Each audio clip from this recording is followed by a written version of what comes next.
History point: Tudor England 1526.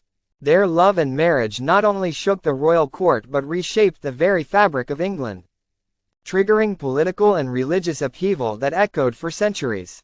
But how did this once burning love end in betrayal, tragedy, and execution?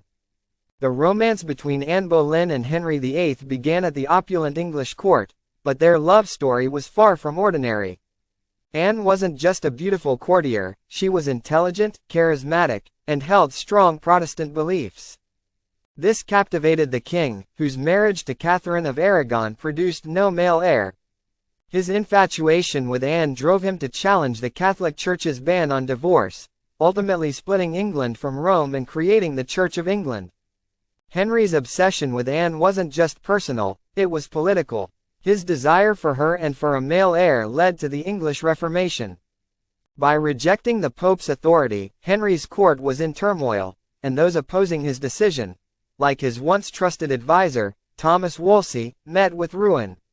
In 1533 Anne became queen, a victory that seemed to seal their love and ambition. Together, they ruled, reshaping the kingdom in their image. However, the birth of their daughter, Elizabeth, was not what Henry had hoped for. He desperately wanted a son to secure the Tudor dynasty. Anne, once so powerful, now faced the pressure of producing a male heir. Her multiple miscarriages and Henry's disappointment soon drove a wedge between them. As Anne's position at court faltered, Henry's eye began to wander.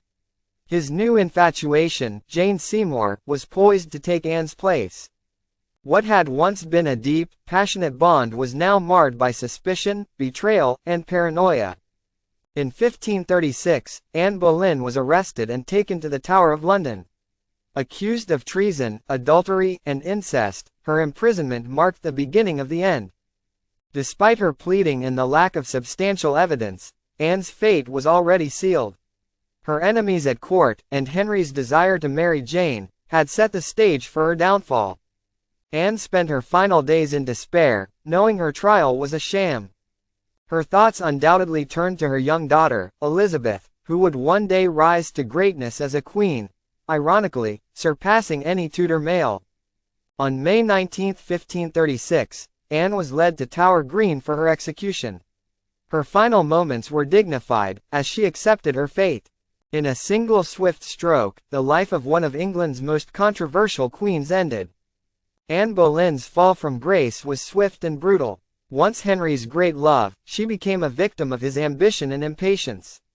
But Anne's legacy lived on through her daughter, Elizabeth I, who would go on to become one of England's greatest monarchs. The love between Anne Boleyn and Henry VIII is a cautionary tale, one of ambition, betrayal, and political intrigue. What began as a passionate love affair ended in tragedy, but Anne's legacy endured, changing the course of English history forever. Anne may have met her end, but through her daughter, she left an indelible mark on the world. In the end, the legacy of Anne Boleyn is one of resilience, influence, and tragic betrayal.